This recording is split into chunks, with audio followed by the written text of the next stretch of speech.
औज़ु बिल्लाहि मिनश्शैतानिर्रजीम बिस्मिल्लाहिर्रहमानिर्रहीम। शुरू अल्लाह के नाम से जो बड़ा मेहरबान नहायत रहम फरमाने वाला है। अस्सलामु अलैकुम dear readers, welcome to my YouTube channel. I am your writer Sahar Ali Qureshi. उम्मीद है आप सब खैरियत से होंगे।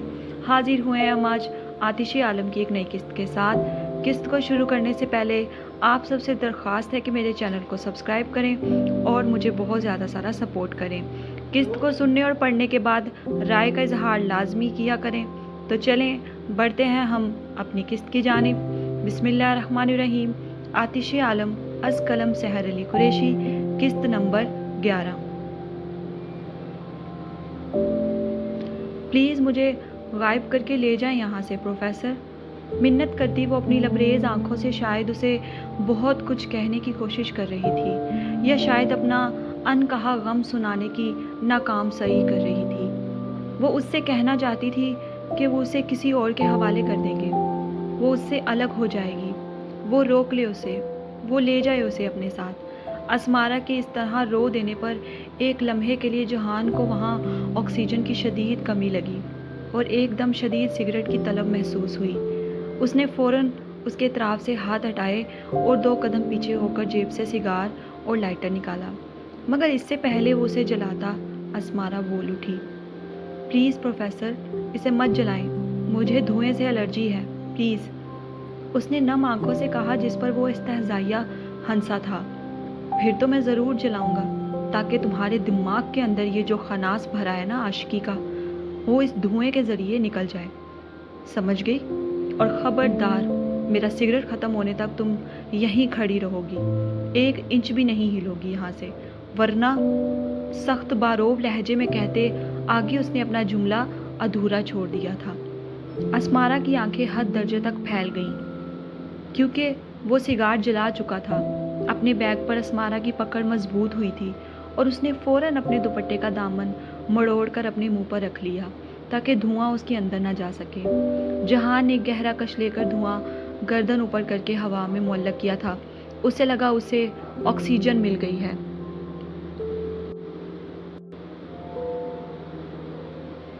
और कुछ देर पहले उसके आंसुओं ने जो सांसों की कमी का एहसास जहान बिन राफ़े आलम को दिलाया था, वो ख़त्म होने लगा है। तुम्हारे घर वाले दुश्मन हैं क्या तुम्हारे, जो तुम्हारे गायब होने पर तुम्हें तलाशेंगे नहीं?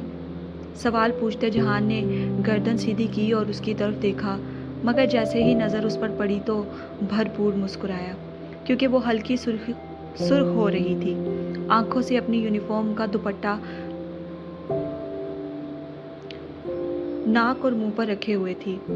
फिर वो उसके करीब हुआ और दोबारा दोनों इतराफ में हाथ रख गया। अब धुआं सही से उसके अंदर जाने लगा था।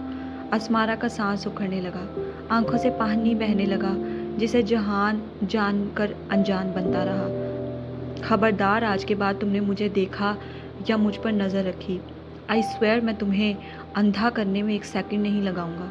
नूर, जहान ने दांत पीसकर कहा। फिर उसने एक और कश लिया और इस बार धुआं बाहर न निकाला, बल्कि अगला जुमला अदा किया, और आज के बाद मेरी नज़र तुम पर रहेगी, तुम्हारे हर अमल पर, छोटी लड़की।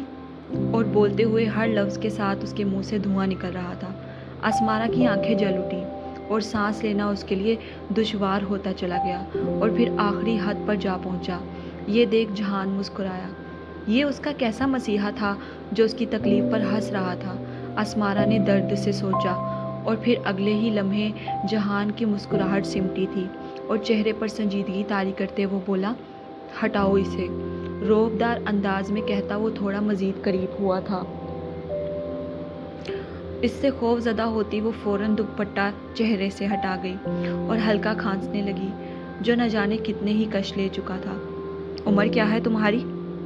उसे पैर से सर तक देखते जहान ने गैर इरादतन पूछा। 18 साल, खांसते हुए उसने जवाब दिया। Shame on you. उसके जुमले पर वो सुलग उठी थी और फिर बुरी तरह खांसती निढाल होकर ज़मीन पर बैठती चली गई। उसकी गैर होती हालत देखते जहान थोड़ा हैरान हुआ था। उसके नीचे बैठते ही उसका बैग भी ज़मीन पर गिर गया, जिसके साथ ही कई चीज़ें बैग से निकलकर ज़मीन पर बिखरी थी। कुछ किताबें, पेन पेंसिल और एक अदद उनमें इन्हेलर भी था। ये देखकर जहान की आंखें हैरत से फैलीं। उसने बेख्तियार ज़ेरे लब कहा, ओह शिट! तो क्या उसे सांस की बीमारी थी? जहान ने फ़ौरन सिगरेट को नीचे ज़मीन पर फेंका और अपने स्याह बूट से मसल दिया और हाथों की मदद से हवा में बिखरा धुआं हटाने लगा। फिर वो तेज़ी से ज़मीन पर बैठा और उसकी कमर सहलाने लगा, जो खांसते खांसते बेहाल हो गई थी।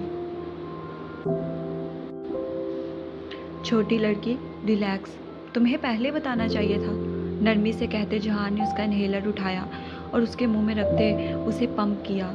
साथ ही साथ वो उसकी कमर भी रब कर रहा था और फिर चंद ही सेकंड्स में अस्मारा की धड़कनें मामूल पर आ गई थी और उसके साथ ही जहान की भी, जो उसकी हालत देखकर शायद रुकने के करीब थी।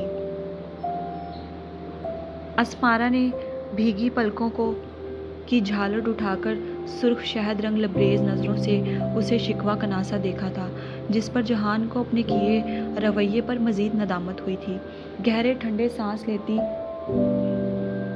वो बार बार पलकें झपक रही थी। जहान की आंखें मुतबस्सम हुईं। एक लम्हे के लिए जहान उसकी शहद रंग आंखों में खोया था, मगर सिर्फ एक लम्हे के लिए। फिर वो खुद को डपटता नीचे ज़मीन पर बिखरी उसकी चीज़ें बैग में डालने लगा। जिप बंद करते वो उठ खड़ा हुआ और अस्मारा की तरफ हाथ बढ़ाया। चलो उठो, शाबाश, उसने नरमी से कहा। अस्मारा ने झिझकते हुए उसके हाथ में अपना हाथ दिया। ये लम्हा भी उसके नसीब में कभी होगा वो तसव्वुर न कर सकी थी। जहान उसकी तरफ हाथ बढ़ा रहा था, ये उसके लिए किसी ख्वाब से कम न था। उसके नर्म हाथ को अपने हाथ में महसूस करते जहान ने मजबूती से खींचते उसे खड़ा किया और फिर उसका बैग उसकी तरफ बढ़ाया। अस्मारा ने उसे कंधे पर डाल लिया। अब वो कदरे बेहतर थी।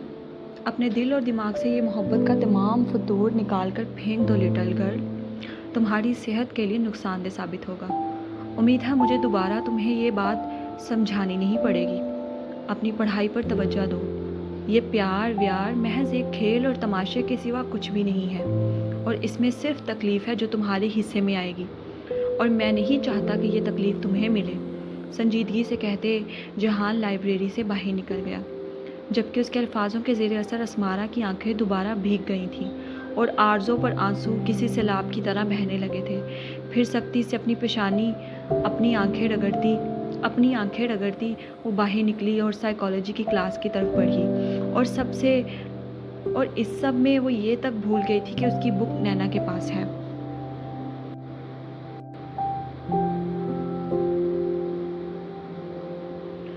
आज 2 दिन हो गए हैं। ये तुमने क्या तमाशा लगा रखा है अस्मारा नूर?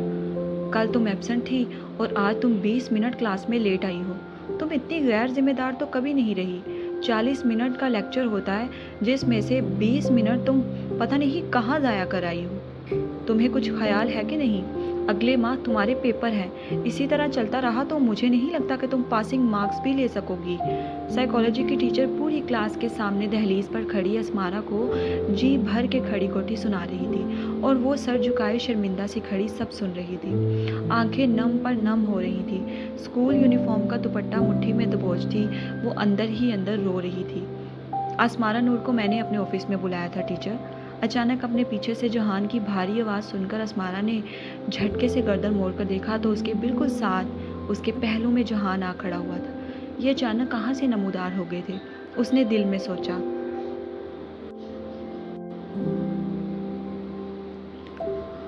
और वो संजीदगी से उसकी टीचर को ही देख रहा था। जहान अपने दफ्तर में जा रहा था जब उसे सामने से आती नैना नजर आई। उसके हाथ में किताब थी जो वो शायद अस्मारा को देने जा रही थी। जहान उससे वो किताब लेकर खुद अस्मारा को देने चला गया और जब यहाँ पहुँचा तो अस्मारा की टीचर को उसकी बेइज्जती करते देखा, वो भी पूरी क्लास के सामने, जो जहान को बहुत नागवार गुजरा था। वो इस चीज़ का कायल कभी नहीं रहा था कि एक स्टूडेंट को पूरी क्लास के सामने डिग्रेड किया जाए या उसकी नाअहली पर उसे इस तरह से बेइज्जत किया जाए। वो हमेशा से अपने बिलो एवरेज स्टूडेंट्स से अपने दफ्तर में बात करता था। वो कभी भी उन्हें क्लास के सामने बेइज्जत नहीं करता था, इसलिए उसे टीचर समीना का रवैया बहुत बुरा लगा था। वो भी उस वक्त जब वो जान गया था कि अस्मारा एक बहुत ही ब्रिलियंट स्टूडेंट है।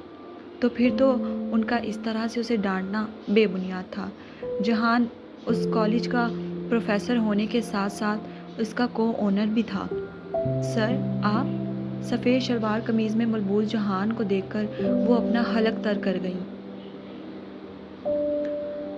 ऊपर से अपने खूबसूरत चेहरे पर उसने संजीदगी सजा रखी थी, जो मज़ीद उन्हें गर्व बढ़ाने पर मजबूर कर गई। मैंने सुना है कि असमारा नूर अपनी क्लास में सबसे ब्रिलियंट आर्ट की स्टूडेंट हैं, तो बस इसी सिलसिले में मैंने उन्हें अपने दफ्तर में बुलाया था। आपको कोई एतराज़ तो नहीं? जहान ने संजीदगी से पूछा। नो सर, वो फ़ौरन बोली। तुम बता देती मुझे असमारा कि तुम्हें प्रोफेसर जहान ने बुलाया था, ताकि मैं तुम्हें डांटती ना। टीचर समीना ने मसनूई सा हंसते असमारा से कहा, जो बस दम साधे अपने साथ खड़े जहान के पैरों को देख रही थी। आइंदा आपको वो बता कर आएगी। जहान ने मज़ीद उन्हें शर्मिंदा कर दिया। आप जाकर क्लास में बैठें। किताब असमारा की तरफ बढ़ाते जहान ने नरमी से असमारा को कहा। उससे किताब लेती वो एक नम नज़र उठाकर उसको देखती, अगले लम्हे छोटे छोटे कदम उठाती क्लास में दाखिल हो गई और सेकंड बेंच पर जाकर बैठ गई, जो खाली था। उसकी साथ वाली सीट सहर की थी, जो खाली थी क्योंकि वो नहीं आई थी आज। और एक और खाली नज़र असमारा के झुके सर पर डालकर वो वहाँ से चला गया। असमारा के बारे में वो तमाम डिटेल निकलवा चुका था। वो एक शार्प और ब्राइट स्टूडेंट थी। आर्ट में उसे बहुत महारत हासिल थी। वो बहुत अच्छे स्केचेस बनाती थी, मगर उसके बावजूद भी वो एक डरपोक, कम हौसला और दब्बू सी लड़की थी। ये बात वो अच्छे से समझ गया था। उसकी फैमिली के बारे में भी वो हर डिटेल जान चुका था, सिवाय इसके कि उसके बाप का सलूक असमारा से अच्छा नहीं है। बिन्यामीन आलम विला से सीधा कंपनी आया था और उसे सही सलामत ज़िंदा देखकर सब हैरान रह गए थे, मगर ये उसकी हाथ बिन राफ़े आलम की दहशत ही थी, जिस वजह से किसी में इतनी हिम्मत ना हुई थी कि बिन्यामीन से सवाल कर सकता कि उसकी जान आखिर कैसे बख्श दी गई। बिन्यामीन कंपनी पहुंचने के बाद सबसे पहले अपने दफ्तर गया और कुछ अहम फाइल्स की गर्दानी करने लगा। 1-1.5 घंटे के बाद वो अपने दफ्तर से बाहर निकला और कुछ वर्कर्स के साथ खड़ा उसी फाइल पर डिस्कशन करने लगा। सोचों का मरकज़ शहर थी, जहन शहर में उलझा हुआ था। कई बार वो उन्हें काम समझाता समझाता चूक गया। उसकी दिमागी गैर हाज़िरी को उसके वर्कर्स भी बहुत अच्छे से महसूस कर रहे थे। सुराब आंखों में गैर मामूली सी सुर्खी थी, चेहरे पर चट्टानों की सी सख्ती थी और कुर्ब सा भी नुमाया था।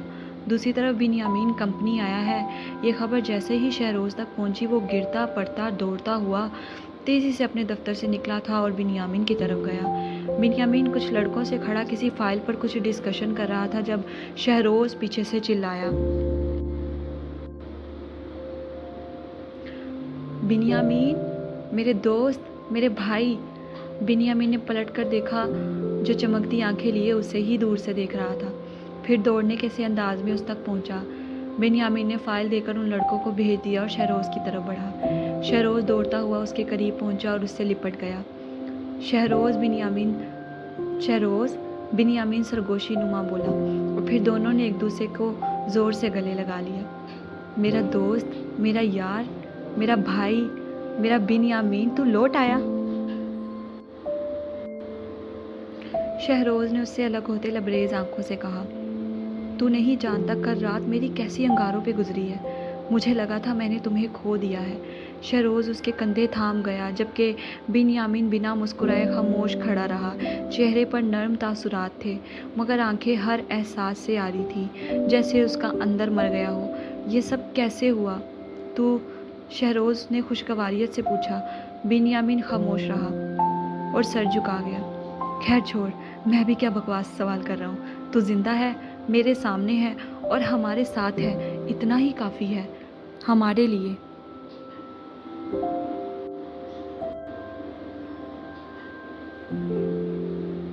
बाकी सब भूल जाते हैं।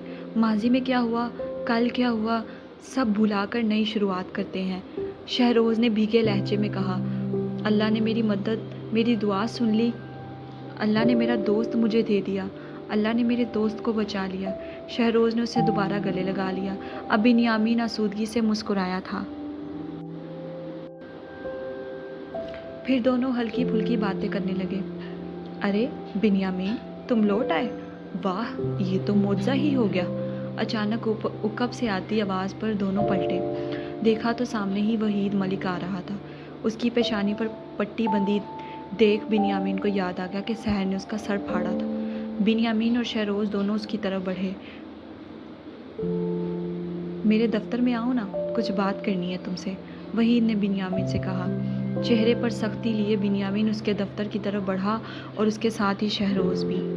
دفتر میں داخل ہوتے ہی وحید اپنی سربراہی کرسی پر بیٹھ گیا، جبکہ شہروز اور بنیامین اس کے سامنے بیٹھ گئے۔ بنیامین اسے عجیب نظروں سے دیکھ رہا تھا، جسے وحید نے بھی محسوس کیا تھا۔ بھائی، یہاں کے لوگ بہت گندے اور برے ہیں۔ سحر کا جملہ سماعت سے ٹکرایا تو بنیامین کے چہرے کی سختی میں اضافہ ہوا۔ جو کچھ بھی تم نے کیا ہے، اس کے باوجود تم کیسے بچ گئے بنیامین؟ وحید نے حیرت سے پوچھا۔ اس کے چہرے سے صاف جھلک رہا تھا کہ اسے بنیامین کو زندہ دیکھ کر خوشی نہیں ہوئی۔ تم ہاتھ سے کیوں نہیں پوچھ لیتے وحید؟ بنیامین نے سرد لہجے میں جواب دیا اور کرسی سے ٹیک لگا لی۔ اس کے جواب پر وحید قہقہ لگا کر ہنسا، مگر بولا کچھ نہیں۔ بنیامین کا سرد لہجہ دیکھ کر شہروز گھبرایا تھا۔ خیر چھوڑو، جان بچی سو لاکھوں پائے، وحید نے مسلسل مسکراتے ایک محاورہ کہا۔ یہ دیکھ رہے ہو نا، اس نے اپنے سر کی طرف اشارہ کرتے کہا۔ بہت اچھے سے، بنیامین زیر لب بولا۔ سراب آنکھیں سرخ ہو رہی تھیں۔ تمہاری بہن کافی بد تہذیب ہے۔ اسے بات کرنے کا ذرا برابر بھی لحاظ نہیں ہے۔ تم نے اسے اتنی تمیز بھی نہیں سکھائی کہ بڑوں سے کیسے پیش آتے ہیں، وحید نے غصے سے کہا۔ شاید اپنے بوس ہونے کا دھونس جما رہا تھا۔ اگلے ہی لمحے بنیامین کرسی سے اٹھا اور وحید کو اس کی ٹائی سے پکڑ کر اپنی اور کھینچ گیا۔ میں نے اپنی بہن کو بہت اچھی طرح تہذیب سکھائی ہے، اور آوارہ کتوں سے کیسے پیش آتے ہیں یہ بھی بہت اچھے سے سکھایا ہے۔ اب تم خود فیصلہ کر لو کہ تم بزرگ تھے یا آوارہ کتے، جو وہ تم سے ایسا سلوک کر کے گئی ہے، جبڑے بھیج کر قہر برساتی نظروں سے بنیامین نے کہا۔ بنیامین، یہ کیا کر رہے ہو؟ چھوڑو اسے، شہروز نے بمشکل اسے وحید کی ٹائی چھڑوائی۔ وحید خون نشام آنکھوں سے اسے دیکھ رہا تھا۔ تم شکر مناؤ میں نے یہ بات ہاتھ سر کو نہیں بتائی، ورنہ تمہارے لیے قطعی اچھا نہیں ہوتا بنیامین۔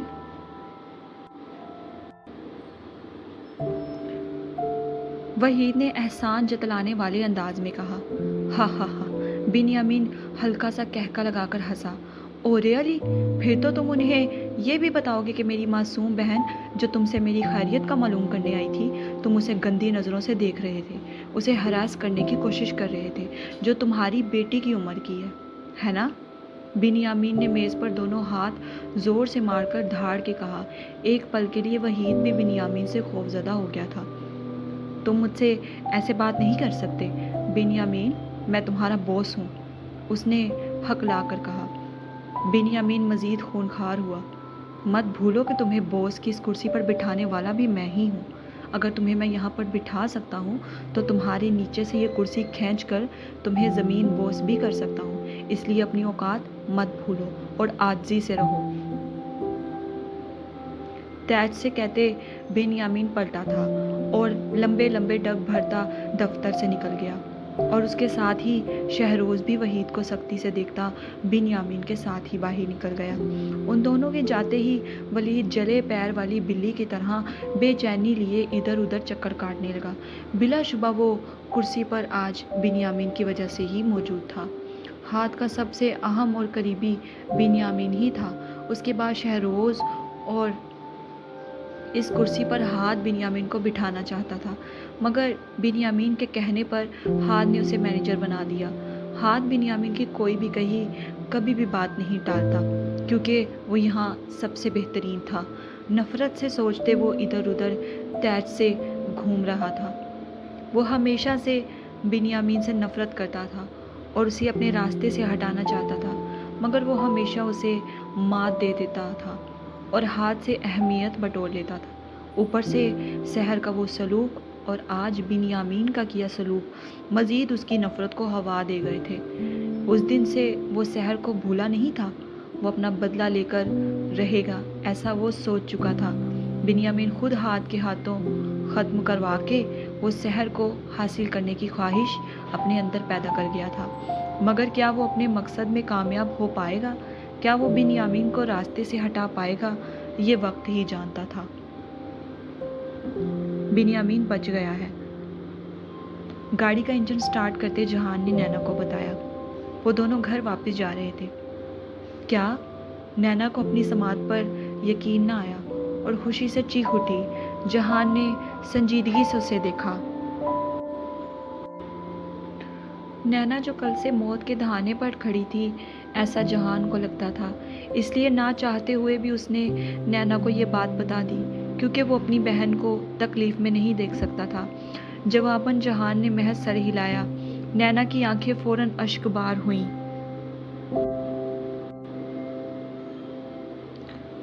وہ جلدی سے رخ موڑے آنکھیں بند کر کے اللہ کا شکر دل میں ادا کرنے لگی۔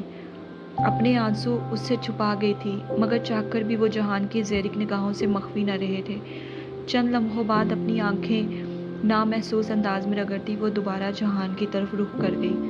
یہ کیسے ہو گیا بھائی؟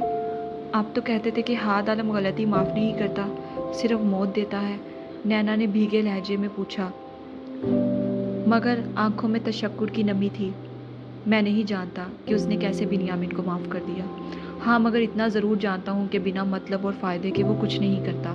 اس کے پیچھے بھی ضرور کوئی بڑی وجہ ہوگی، جس بحاف پر اس نے اسے معاف کر دیا ہے، جو بھی کوئی نہیں جانتا، مگر جلد وہ راز بھی فاش ہوگا، کیونکہ کسی بھی چیز کو آپ زیادہ دیر تک چھپا نہیں سکتے۔ سنجیدہ سی آنکھوں سے کہتا وہ سامنے دیکھتا ہوا ڈرائیو کرتا رہا۔ نینا خاموش رہی۔ اس کے لیے یہی بہت تھا کہ بنیامین زندہ ہے۔ اللہ نے اس کی دعا قبول کر لی، باقی اسے کسی چیز سے کوئی فرق نہیں پڑتا تھا، مگر ابھی ایک حقیقت اور اس پر آشکار ہونی باقی تھی، جس کے آشکار ہونے پر ایک اور قیامت اسمارا اور نینا پر ٹوٹنی تھی، اور وہ حقیقت یہ تھی کہ سحر عالم ویلا جا چکی ہے، ہمیشہ کے لیے ایک قیدی بن کر۔ دونوں گھر پہنچے۔ جہان نینا کو ڈراپ کر کے کسی ضروری کام کے لیے چلا گیا، جبکہ وہ خوش و خرم گھر آ گئی۔ السلام علیکم موم۔ اندر داخل ہو کر والدہ کے گلے لگتی وہ ان کا رخسار چوم کر زینوں کی طرف بڑھی۔ اپنی بیٹی کو خوش دیکھ کر مسز حدید کی جان میں جان آئی تھی۔ صبح ناشتے کے ٹیبل پر نینا کا چہرہ دیکھ کر انہیں یوں محسوس ہوا تھا جیسے وہ رات بھر روتی رہی تھی، مگر صد شکر صبح کی بنسبت اب وہ انہیں کافی بہتر لگی۔ اس کے چہرے پر سکون دیکھ کر وہ مطمئن ہو گئی تھی۔ انہوں نے سوچا ضرور سحر اور اسمارا کے ساتھ وقت گزار کر وہ صحیح ہو گئی ہے۔ نینا، چینج کر کے جلدی آؤ، میں کھانا لگواتی ہوں۔ نہیں موم، میں کھانا نہیں کھاؤں گی۔ کیوں؟ میرا روزہ ہے موم۔ روزہ؟ مسز حدید نے حیرت سے اسے دیکھا۔ یہ کس بہار کا روزہ رکھا ہے تم نے؟ انہوں نے عجیب نظروں سے دیکھتے پوچھا۔ بس ایسے ہی موم، میرا دل کر رہا تھا اپنے اللہ کے لیے روزہ رکھنے کو، تو رکھ لیا۔ مغرب میں ہی افطار کروں گی۔ ٹھیک ہے، سو جانا پھر تم فریش ہو کر۔ جی موم، ٹھیک ہے، کہتے وہ زینے عبور کر کے اپنے کمرے میں بند ہو گئی۔ کمرے میں آئی تو پہلے چینج کرنے کے بعد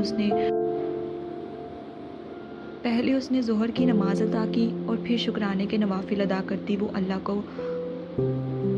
اللہ کا رو رو کر شکر ادا کرنے لگی، جس نے ناممکن کو ممکن بنا دیا تھا۔ بے شک وہ اتنا ہی غفور رحیم ہے۔